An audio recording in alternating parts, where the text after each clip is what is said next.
everybody, it's Alan here with GNR Prop. So this is our segment called GNR Prop Horror News, bringing you the latest and the greatest of what's going on in the horror world. For some of y'all, you know, you just love the horror films, games, things like that. So we're going to be talking about some of the upcoming films, some of the games, and some of the other stuff that's going on inside the horror world, and whatnot. So, and today I have with me, I have a good friend of mine. Me and him has worked together in the haunted house business. We've done films together. Really great friend. I'd like to welcome my guest at the time, Chris Hurst. Good to see you again. You too. And so, tell us a little bit about yourself. Well, let's see. I've been acting since 9th grade, and that's about the transition of the world where we was going from black and white to color. So about half the world was color. Kind of like when Noah was building the ark. Gotcha. Yeah, kind of. Stupid idea of putting hornets in there. Anyway,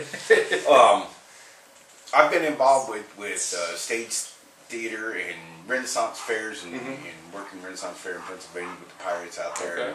Been in a couple movies, a couple commercials. Now working with you for 4 years at Hellspring, doing haunted houses, and finally got to the position where now I'm a manager. Okay. We bought a second place, and I'm the actor trainer for all the kids. And my goal is not for me to get famous, but to help them have a stepping stone where maybe they could get famous. Oh, for sure. By helping them and teaching them the proper ways and techniques to act. Yeah, because I mean, you know, that's a good way to get that start of that basis of training at this stage in their life, and then they can use that to build on if they want to pursue that kind of career. In fact, even had one of our kids, she wanted to get into the AMDA. Okay. Premier acting school. Oh, that yes. was her dream. Yes. She come to me and asked me to write a reference for her, and lo and behold, she got in. Oh, that's great. That is good stuff right there. Love helping these kids out. Because, I mean, you know, there's a lot of actors that started out, you know, just doing simple things like this, you know, and they got seen, recognized or something, and it took them off. So, how did you get into the haunt business? I always liked horror movies, but a few years back, I was just hanging out, sitting on the couch, and got a phone call from my ex-sister-in-law that wanted to know if I want to work in a haunted house. And I'm like, when? And she goes, now? And so I showed up, and the lady that was in charge of the staff looked at me, and she sized me up, didn't ask anything about my background, said, can you drag a shovel? Sure, drag a shovel. And about then, the owner come around the corner and went, no. I already know about your background. I hate to throw you into the fire, but the mayor didn't show up. We need you to be the mayor. So I literally went from dragging the shovel to the front man in about 4 seconds. Oh, wow. Caused a little conflict there for a while. Yeah. But I had nothing to do with that. And now I'm in a position where I get to take my knowledge and what I've learned from people like you and working with you and the trainings that we have done and apply that to the kids that are in this now to try and get them. You know, it's a stepping stone, and if they can be a better actor because of me, then I've done my job. Yes, you know, and because, you know, if you're you know, and you know as well as, you know, because our backgrounds are similar in that, you know, it's you know, your acting style is going to change if you're on theater stage, if you're in front of a camera doing a film, or if you're on a house. Everything you have to be able to adapt to that kind of acting because of either you have to be very, you know, on camera you got to be very enunciating, and you got to kind of over-elaborate everything you do for it to look good on film. Kind of like Kirk. Spock. Yeah, right. But then again, you know, when you're on stage in theater, you have to super enunciate, and you have to slow everything down. You do. Because you have to project, because you're not playing to the people in the front row, you're playing to the people way back you're here. Way so in the camera, yeah. You don't have to worry about it. Exactly, you know. So yeah, you know, we've worked together for long, and you know, talking about that kind of stuff. You know, we've got this new movie, and well, this year 2017 has been huge for remakes, reboots, either sequels or addition to a franchise. You know, such as the Amityville Awakening that just came out a few months ago. You know, for me, I think that the Amityville thing has been played out already enough. Yeah. And you know, that's my take on it. Well, you know, like we had discussed, I think with the advent of the Lutz family finally coming forward and saying that they had made it up. Yeah. Kind of took away from everything that it was. Kind of like Blair Witch. Yeah. So many people believe Blair Witch was real, completely freaked him out, and when they come out and said it was basically, you know, a $200 budget George Romero type film. Yeah, exactly. You know, so I think, you know, I think there comes a point in certain franchises when it's like, okay, enough is enough. You know, Yeah. we need to move on. Just let those be, let them lay. Exactly. Now, one movie that's coming out, matter of fact, it's coming out tomorrow, that I'm kind of really, really wanting to see is a new Annabelle 2. Annabelle 2. You know, Annabelle Creations. I think this is going to be a really good movie. From what I've seen in the previews, we're going to see a lot more of Annabelle, in here. And what is actually in Annabelle. Yeah. Because, you know, I mean, the first one was good. I mean, I won't say it was great. It was good. But I think there was a lot more talking and dialogue in it than it was really action, you know. So I think this one's going to have a lot more action. And I think they're doing a backstory, I think, on it. Doing the backstory on where she came from and how she was built and that kind of thing. The other thing is this. You know, Chucky never bothered me. Yeah. Dolls, as a whole, bother me. Yeah, I'm not scared of them, but I just think it's creepy that someone goes out of their way to make a little teeny tiny person. Yeah. And it just gives an opportunity. It does. It does. You know, and talk about backstories. You know, we've got the new Leatherface coming out. Yeah. You know, so I think this is going to be a really great. You know, I think we had discussed this earlier about the remakes and everything else that they've done over it and stuff like that. I really like the Chainsaw Massacre because it kind of picked up right off where the original one had ended. Chainsaw. Yeah. You know, so I think that was good, but I'm kind of curious to see this, and because we never really know where he came from. Well, if you look at a bunch of series movies that have come out, they start out with one plot, they add on to that, and then someone finally figures out, maybe we should tell the pre-story. Yeah, right? And say why they got to where they're at. And I think that's what's going to be really cool about Leatherface is you actually going to get into his psyche. Oh, yes, for sure, for sure. And I think that will creep more people out than anything else. I think it will, too, yeah. And, you know, and I think the biggest movie that's coming out this year that's going to be, I think it's going to have the biggest impact is the new remake of Stephen King's It. Yeah. Looking forward to that. I am too. You know, I mean, Tim Curry, who did the original It. Iconic. Pennywise or Clown. You know, if you think Stephen King, you think It. Pennywise, you automatically think Tim Curry. You know, he made that character what it is. But, you know, I think the original one didn't follow the book as well. I mean, if you read the book and then watch the movie, there's a lot that's not in there. And it jumped around a lot. They did. Whereas this one, the plot line on this one, they've worked very closely with Stephen King to follow the book. Yes. Which is, in my mind, far creepier and scarier than the movie was because you get a lot more insight. You do. And I think with the way that, you watch the trailers online, when you see the clown, Pennywise, he's a lot darker looking, and stuff. And then in the book, he is a darker, the more demented looking, creature. Yeah, the description is very vivid. It is, So I think it should do very well. The other thing about it is with the advent of technology and where we're at with technology, a lot of the vivid background that you get from reading a book in your head, they can now depict on film, whereas they couldn't do that when the original came out. Exactly, and they can actually make characters do a lot more different things than they was back then, So, but I think that's why it made Stephen King, the original It, so iconic, was because at that time, even though we did have some technology, we wasn't where we are today in the film. So it was all based on the actors of bringing that to life, right? And I think that's why it did so well. And a lot of that is going away nowadays too. Oh yeah. So now they're doing the remake of Flatliners.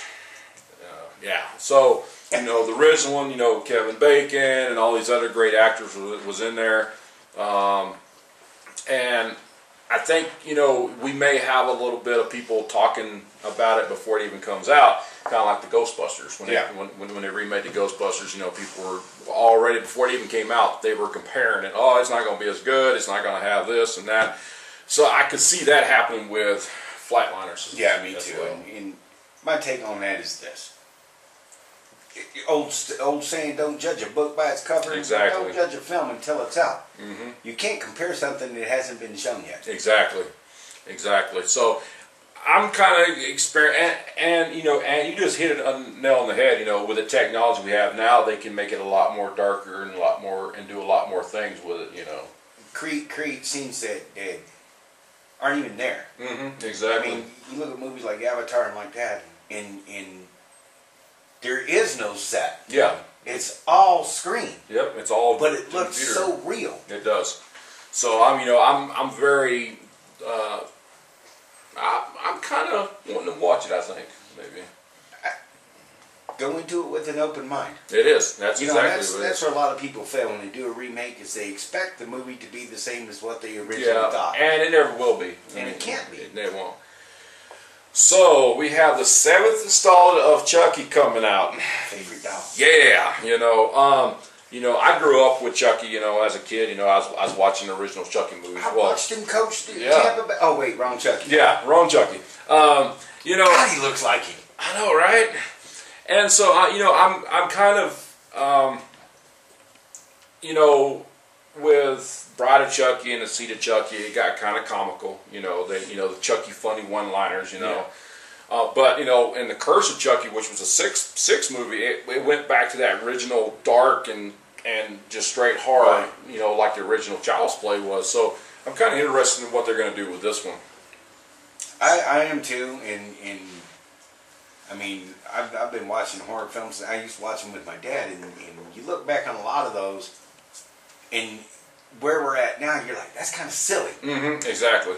But when you think about what they had to work with, yeah, and then now you come forward and they're making movies that way on purpose. Exactly. And of course, I hope that I think one thing that made it real good with the original Chucky was it was an actual puppet. Right. They had puppeteers. So I think if they keep that and they don't go to an animation Chucky and they just keep it as a puppet, that's where I'm a little. That's where I'm kind of up in the air. I'm like, we've always been known Chucky as an actual doll of an actual puppet, that's controlled by people versus creating him on screen. CGI. Yeah. So we have Insidious Chapter 4.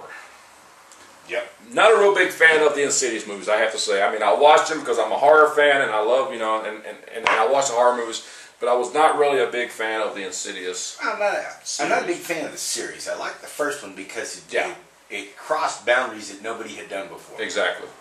Not just paranormal, Amityville horror and poltergeist and that kind of thing. It crossed boundaries not into paranormal, but into the evil side of it. Yeah, exactly. Actually acknowledging there could be levels of demons and that kind of thing. And I thought that was pretty cool, but then it's like they just got into a circle. Yeah. And he's like, okay, we're just going to take the story and move it to this house now. And it's, when you do that, you lose a lot of the effect of what you're trying to produce. Yeah, you do. I mean, and and you see a lot of films like this that do this, especially that deal with paranormal, Insidious, and a lot of other ones. That's like Conjuring. They just want to keep moving it around and around instead of just staying in one area, and focusing on what's happening there. So, except Evil Dead. Yeah, Evil Dead was, it was a pretty good movie. Okay. We've got the Saw Legacy coming out in October 27th, and okay, I mean, I am a fan of the Saw movies. I really am. I love the sets. A lot of planning and effort went into build these elaborate sets, but I'm just like, okay, look. The final chapter was basically like it summed up all the loose ends, and it was like the entire series, all 7 films, was like one long movie. Right. So I'm kind of curious. Here's the thing about Saw. To me, Saw's not a true horror flick. No. It's a psychological horror flick. It is. And the whole series has always been that. You can put anything on film, create any creature you want, and it doesn't bother me in the least. Yeah. Humans can actually be that way. Oh, yeah. And that's what makes it scary, but it's still psychological. And it is. After they tied everything together, you kind of got to wonder where you're going to go with it now. Yeah, exactly. I mean, you've summed everything up. He is dead now. At the end of the movie, he was dead. He died. He died and stuff like that. So I'm wondering if this is going to go back and show. I mean, and he even kind of showed it in the film of why he became Jigsaw. Of what led to him to doing. But we'll see what they do. Give it a chance. Yeah, give it a chance. So we got World War Z Part 2 coming out. They don't have an actual release date right now. Originally it was supposed to be out in June, but for some reason it's been pushed back. So we'll see. I know Brad Pitt will be back to do his role. Yeah, and all the girls love Brad Pitt and all Yeah. that. But the thing is, I think the zombie thing is kind of, let's give it a rest. Yes, it's hit its peak and now it's on its downward slope. Come up with something different, something new, something Yeah. exciting. I mean, you can only do so many films with zombies and put them in different situations that it becomes like, okay, look, we played it out, you know. And I mean, granted, George A. Romero is the grandfather, the godfather, if you will, of the whole zombie movie franchise. And you call them zombies because Night of the Living Dead, stupid limited budget, Oh yeah, black and white film, and put together a movie that is to this day iconic. And you show it to younger people now, and it'll freak them out. exactly, you know. And so, you know, and I'm sure you know that probably gave, because you know that film actually surrounded the survivors versus what would later, creatures. what's later become known as zombies. You know, and I'm sure that's what gave inspiration to Robert Kirkman and them when they did The Walking Dead actually surround the survivors versus don't focus on. In there, they call them walkers and biters and everything else. So Kind of goes into part of that training that I do, the different versions of zombies. yeah, exactly. So we have Wrong Turn Wrong 7. show. I think at Wrong Turn 4 we was good, but okay. Good. Well, if you make a turn and then you make a turn and then you make a turn and you make a turn, you're back to where you started. Yes. You've made a box. Be happy with that and move on. Exactly. But you know, we'll see what actually inspires from that. Well, if they get some different writers in there that take it on a twist, I could be successful. Yeah, exactly. One film that I'm really looking at, that I'm really waiting for it to come out to see how it's done, is the new Death House. That looks very interesting. With Kane Hodder in it. You know, he's the infamous guy that made Jason Voorhees of what he is today. Not taking away from any of the other actors, but he made that character grow and become this over-the-top, you know, killer that actually didn't say anything.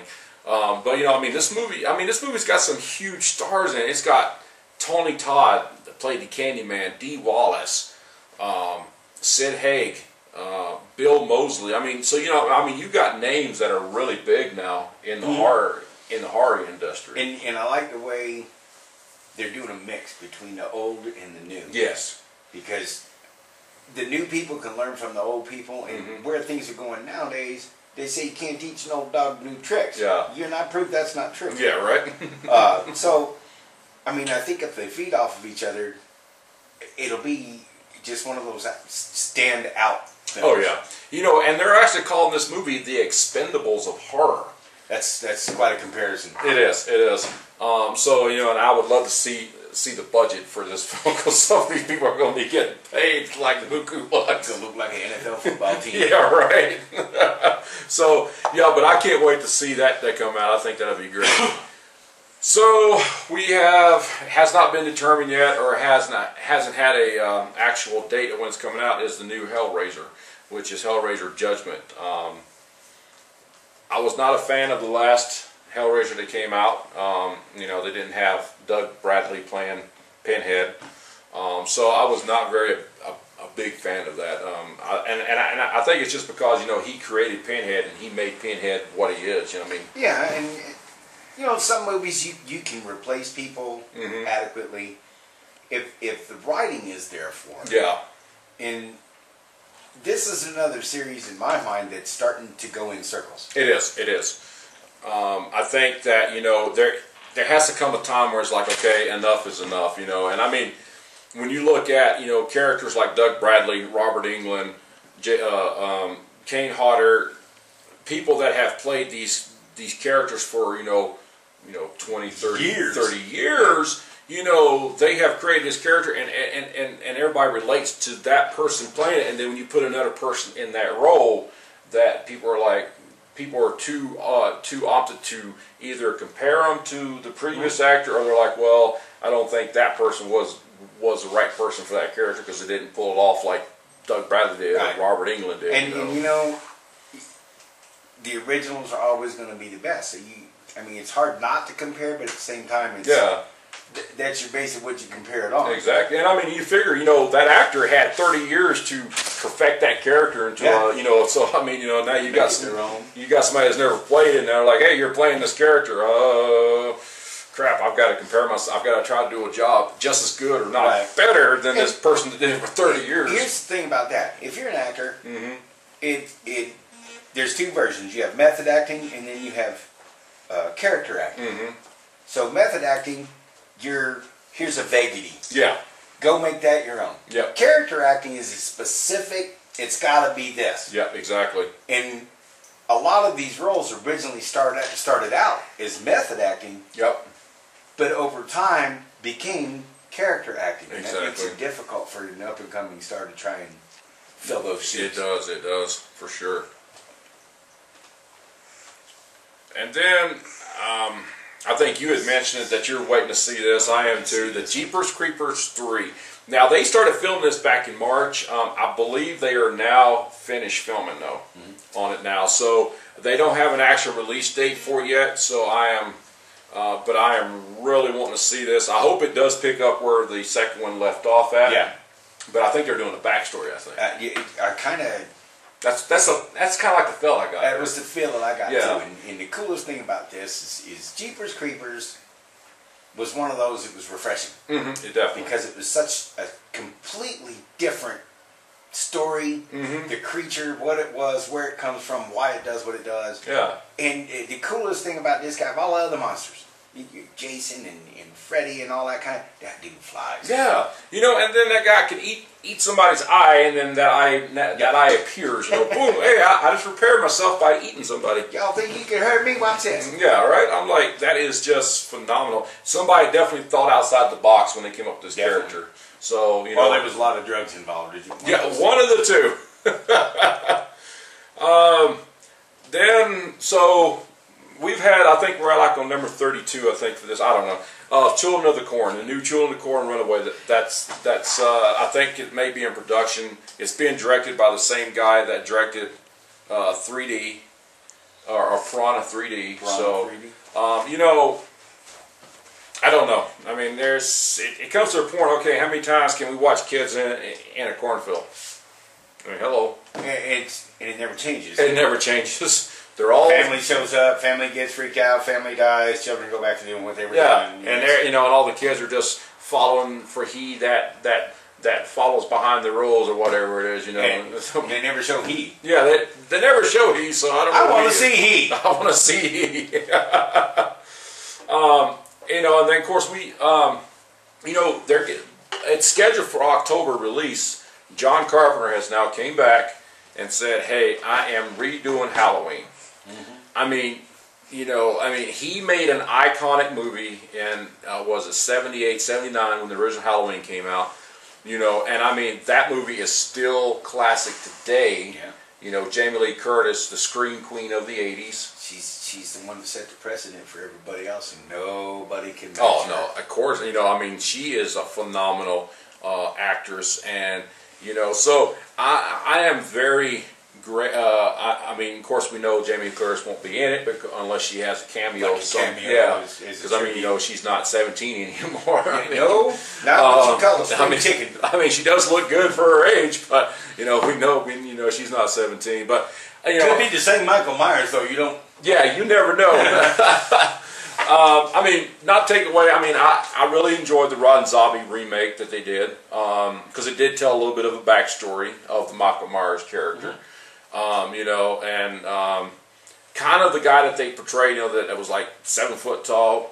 I kind of saw that as a overkill, just because Michael Myers intended. Yeah, because Michael Myers was always perceived as a regular sized guy in all the films. Well, in the original, he was a kid. Yeah, and and then he grows up, and he's bigger than Jason. Yeah. And I mean, don't get me wrong, it was a good movie, but I just think, we should have put a little bit more of a normal-sized person in that role. Right. And, the original version, that camera shot behind the mask was iconic. It was. It was absolutely iconic because it set a precedent. I was in the theater. Yeah. And everybody like, what? Yeah.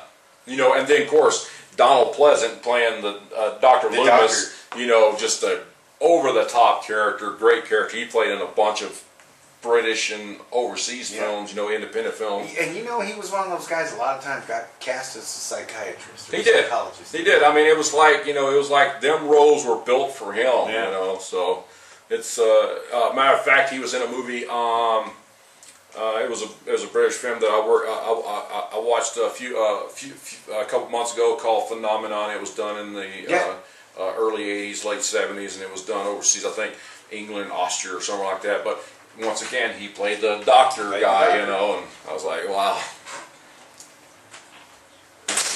So they're talking about doing possibly another Friday the 13th.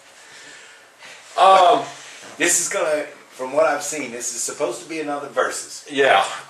So hopefully it's another Versus, and you know, because I think you can only kill so many times at Camp Crystal Lake. You know, I mean, we've got at least 7 films, because, you know, part 8 was Manhattan, part 9 Jason Goes to Hell, and then of course 10 he goes to space. And it's, I mean, once you've been to space, there's not much more you can do. I mean, it's kind of like the Leprechauns. They knew when to stop. Okay, they didn't, because they made the last one. He went back to the hood.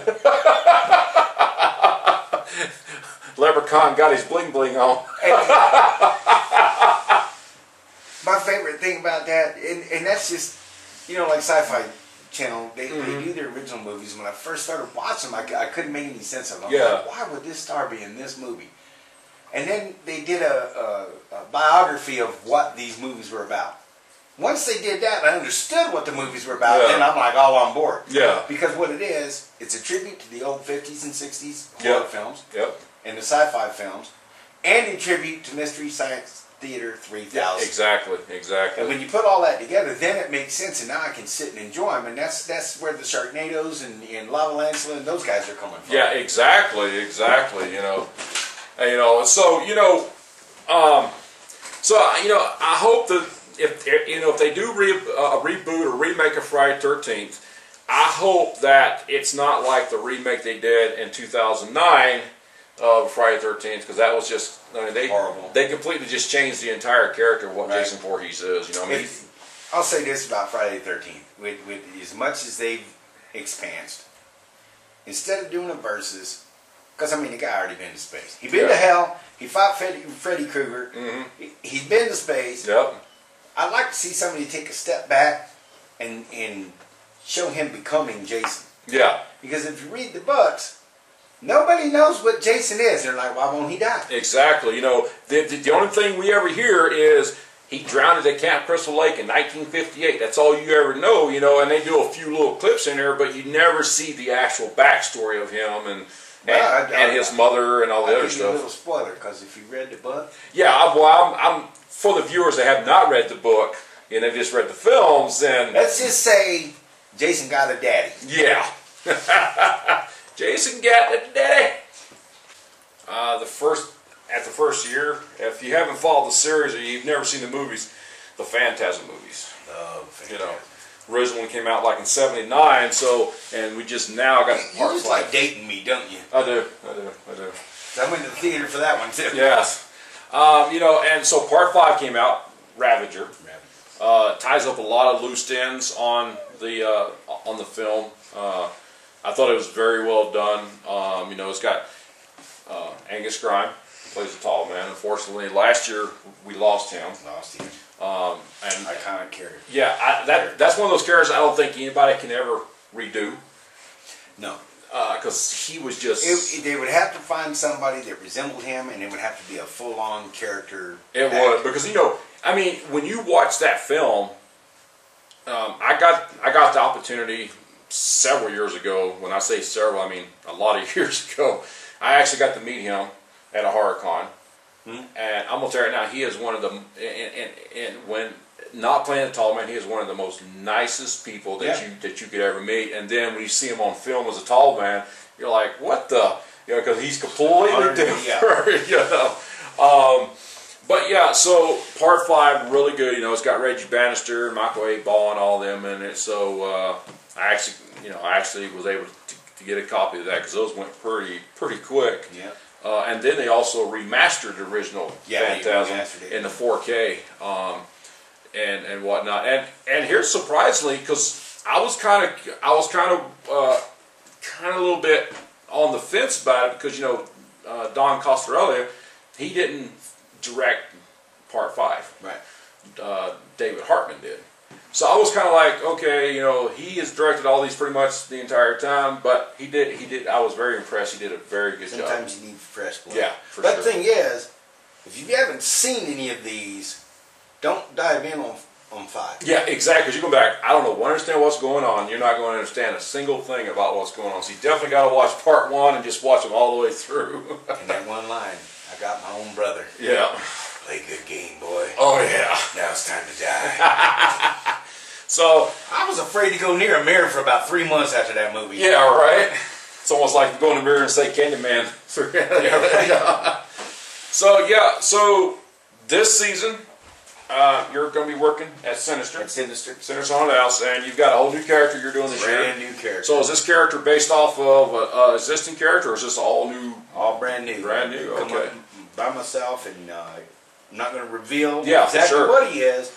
But his name, it's Sinister Haunted House. His name is Sid Ennius Nash. So if you put the initials together, you get Sin. Oh, there you go. See, very, very good play on words right there. And you guys will open up September 22nd. September 22nd. So definitely check out Hellscream Haunted House, Sinister. Chris Hurst, my good buddy here, will be at Sinister. He will see you, but you won't see him.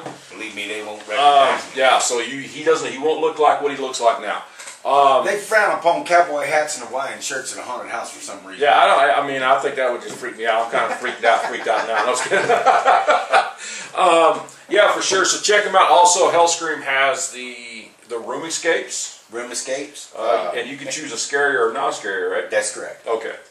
So they have both versions of that, and they have Escape the Elevator as well. Okay.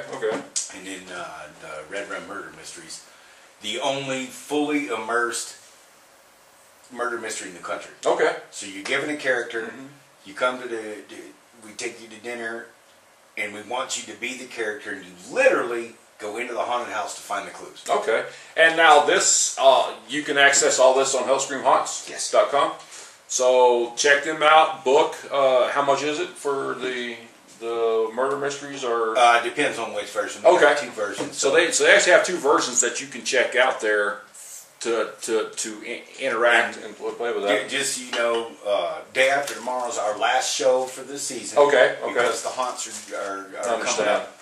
So the holidays are coming, and what we do is you can use it as a party. You can use it as team build. Last year we had a business, brought a Christmas party there. Okay. I'm thinking to myself, how come I didn't have a boss that good? Yeah, right. Let's go do a murder mystery. Shoot, yeah. So check them out. You got Sinister is on the corner of Palmer Park and Academy. It's actually at the north end, so if you go to LaSalle Academy, okay, yep. You just drive right straight down the road, it's right there. And then you've got Hellscream, which is sitting on pretty much on the corner of Hancock and Fillmore. You can't miss it. They got big, huge signs with their names on there. And during haunt season, they got the giant reaper on top of Hellscream. Okay, and the big giant reaper. So check them out. So if you got anything going on for the haunt season, definitely check them out. It's a good place to go and have a good time. So that pretty much wraps up this segment of GNR Prop Horror News. We've covered a lot of stuff in this little segment. So and check us out, like us, subscribe to us on YouTube. Check us out on Facebook. We're going to be posting more of these segments like this right here, and bringing you the latest and greatest and what we think of the news in the horror world. We'll have different guests at times coming on here. We'll even be shooting at different locations, so you never know what we'll be shooting at, so you want to make sure that you come and you check us out. So until next time, this is GNR Props and Chris Hurst saying, get your scare on. We're out of here.